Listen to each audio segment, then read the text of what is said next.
Hello, Math 7 students. This lesson is called Area of Circle Stories. We're going to be finding areas of circles within the context of stories. Since we're going to be finding the area of circles, let's review how to do that. In order to find the area of a circle, we take the radius, we multiply it by the radius, and then multiply that by pi. Another shorter way of doing that, when I multiply the radius times the radius, that's the same as saying the radius squared, or the radius raised to the power of 2. Is then multiplied by pi. So in each of these problems, my main thing that I'm going to need is I'm going to need the radius. Whichever version of this area formula you like to use, you can see that we need r, which stands for radius. So if I give you any other information besides the radius, we need to first find the radius so that we can then find the area. Let's start with question number 1. A restaurant serves 2 types of pancakes. You can see this has a part A, B, and C. In part A, I'm telling you about one type of pancake. Part B, I'm telling you about another type of pancake. And part C is where we're going to be comparing them. So a restaurant serves 2 types of pancakes. The silver dollar pancake are small pancakes that have a radius of 1.5 inches. So here is our circle. I'm giving you the radius from center to edge. Here's a picture of a pancake to make that make more sense as well, the radius of the pancake. I want to know the area. How much space would there be to spread butter or syrup? So, given the radius of 1.5 inches, I'm going to square that and multiply it by pi. So the area is equal to 1.5, which is squared, and multiplied by pi. Remember, radius squared just means radius times radius. I prefer to do radius squared, so throughout this video, you'll hear me talk about radius squared times pi. If your preference is to do radius times radius, that's fine. In this video, I'm going to focus on radius squared. So in my calculator, I am typing in 1.5 squared times pi, press enter, and I get an area that is about 7.07. The units are going to be inches squared. For this next problem, it says the same restaurant also serves a large plate-sized pancake. This pancake has a radius of 4 inches. So again, we can imagine here is the pancake with a radius this time of 4 inches. So this is a much larger pancake. Key thing though, the radius is 4 inches. So when I have the radius, I know what to do when I'm finding the area. Area is equal to radius squared times pi. And the radius is 4, so the area is equal to the radius, which is 4 squared times pi. We can plug that into our calculator. And as we do, our calculator will give us 16 pi, but we can always force that into a decimal. And 16 pi is equal to 50.27, we'll round on that one, inches squared. Question C now says, what if the restaurant serves 8 silver dollar pancakes for the exact same price as one single large pancake? Which one is the better deal? So we can get one of these that's that size, or we can get 8 of the silver dollars, so 8 of these. Which one is going to be the bigger or the better deal, knowing that they both cost the exact same amount? So I want to know really which pancake order is going to give me more pancake to eat, knowing I'm going to pay the same price. So I need to do 8 of those. In my calculator, I'll type in 8 of the small silver dollars, 8 times 7.07. And that gives me a total area. All of those pancakes will be 56.56 inches squared. Compare that to just one single one of these. Which one is going to be the better deal? Again, they cost the same, so I can get 50 square inches of pancake, or I can get 56 square inches of pancake for the same price. So I would choose option A. The silver dollar pancakes are the better deal.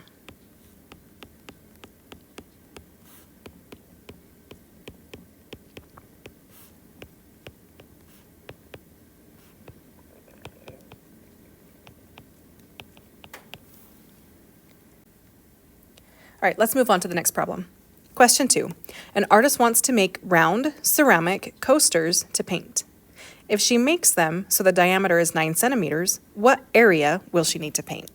Let's read this again, paying attention to certain key details. What area will she need to paint? So this must be an area problem. I want to know how big that is.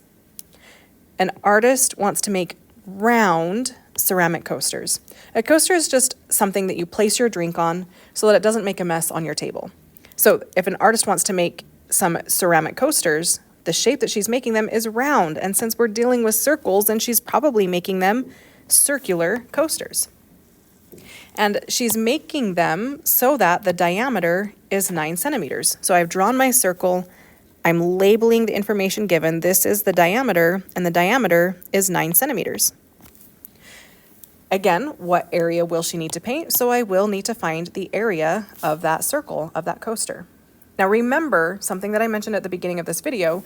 When we're finding area, the formula for finding area of a circle is radius times pi, or radius squared times pi. Key thing though is no matter which version of this problem you're looking at, we definitely need the radius. And if I read this problem again, I can see I'm not giving you the radius. Instead, I am giving you the diameter. So our first task has to be changing the information that it gave me into a radius. So if the diameter is 9, you need to remember that that means our radius is going to be half that amount. So my first step is to take that diameter, divide it by 2 to get the radius. 9 divided by 2 is 4.5, and that is the radius. Now I know the length of the radius. Now I can remember that area is radius squared times pi, and the radius is 4.5 centimeters. So 4.5 squared times pi, plugging that into the calculator, and I get area is equal to 63.6. Units of measure are centimeters squared. All right, the next problem, number 3. When designing the sprinkler system for a new golf course, the gardener can make the water spray in a 2.75 yard radius. How much grass can be watered with this single sprinkler? Let's use the picture to help make sense of it. When we're putting in a sprinkler, the sprinkler is going to go here, but the sprinkler, as you can see, sprays water all around, and it's going to spray the water all the way around in a circular pattern. He can make it spray in a 2.75 yard radius. So from the center where the sprinkler is to the edge of where the water sprays, that is going to be 2.75. 2.75 yards. So again, if we were to look at this from the top, we could see here's our circle shape, our sprinkler here in the middle, and it's squirting water everywhere that it can in a 2.75 yard radius. So what area or how much grass can be watered with this single sprinkler? Let's go back to our area formula. Area is equal to radius squared times pi. And our radius this time is equal to 2.75. So 2.75 squared pi. Typing that into the calculator, we end up with an area of 23.76. The units of measure are yards, so this is going to be yards squared.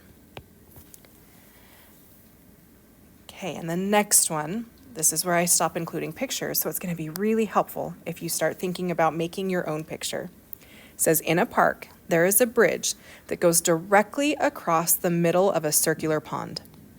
The bridge is 85 feet long. What is the area of the pond? Let's try that again, this time drawing a picture.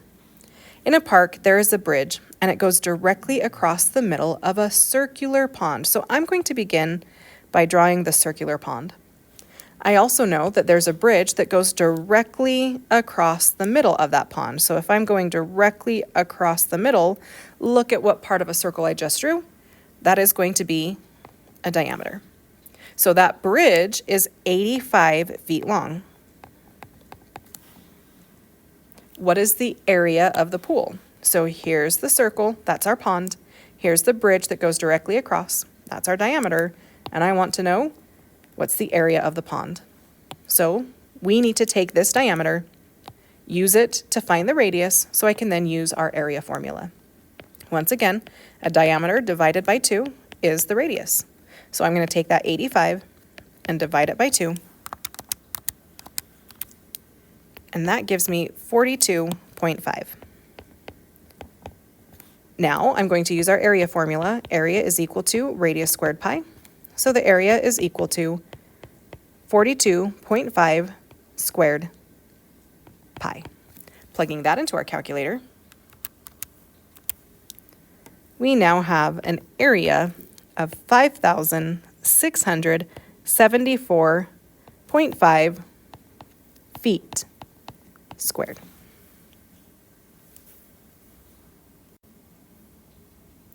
I'm going to leave problems 5 and 6 for you to do on your own. Number 7 and 8 can be a bit challenging, so let's take a look at those ones. Number 7, a crustless sandwich has a diameter of 9 centimeters. The crimped edge is 3/4 of a centimeter on each edge. What is the area that is full of delicious peanut butter and jelly? Let's use the picture to help us understand what it's asking. We have a sandwich. It's a crustless sandwich, and it has a crimped edge that goes all the way around the outside so that it can keep all of that peanut butter and jelly on the inside. It says that the sandwich has a diameter of 9 centimeters. So I want us to think about what is the diameter in this problem.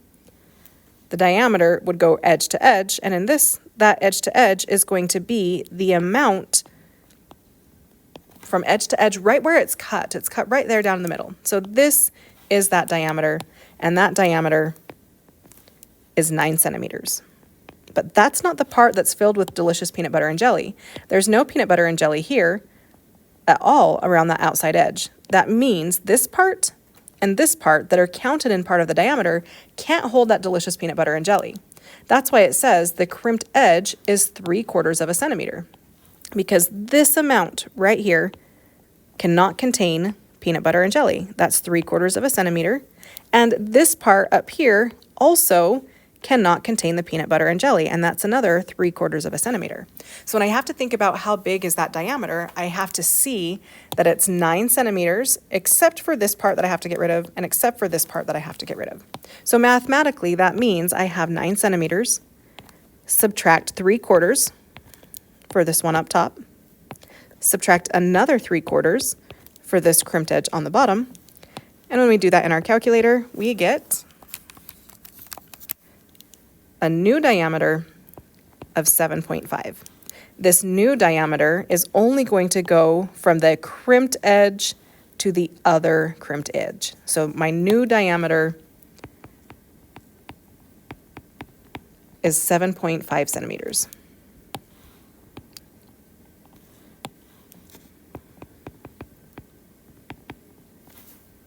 What am I going to do with that new diameter?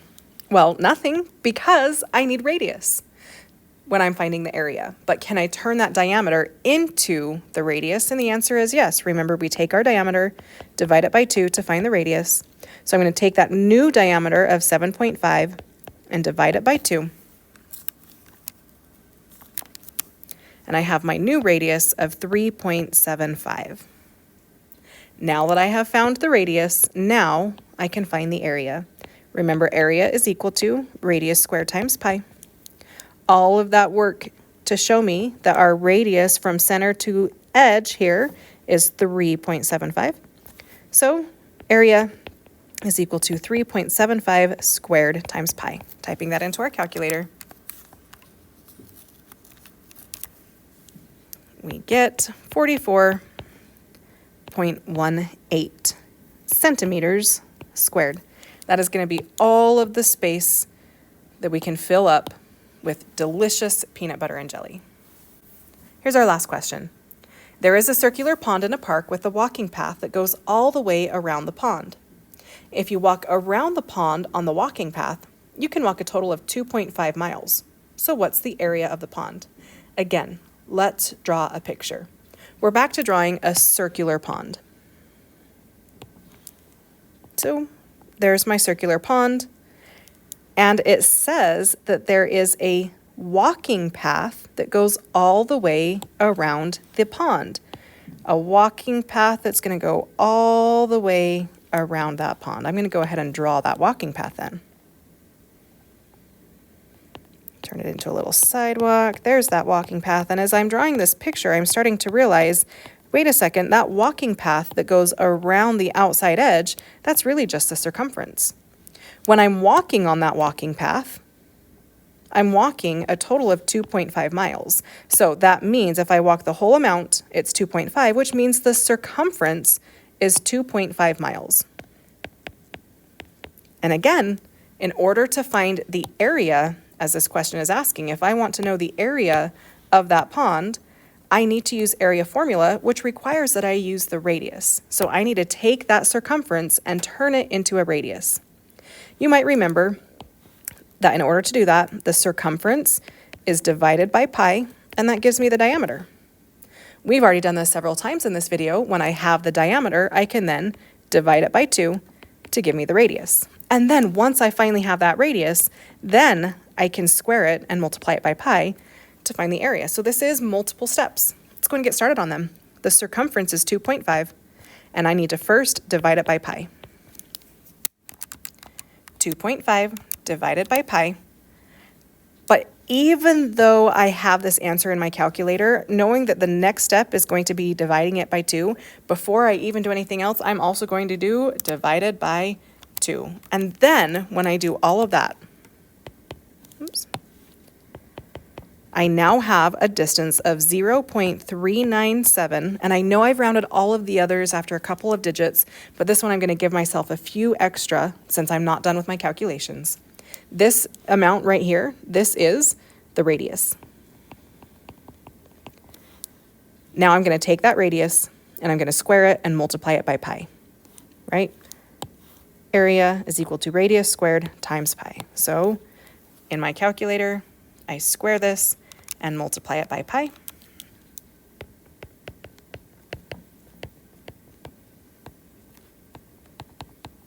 When I do that, my calculator tells me 0.497, or really, that's going to round approximately to 0.5.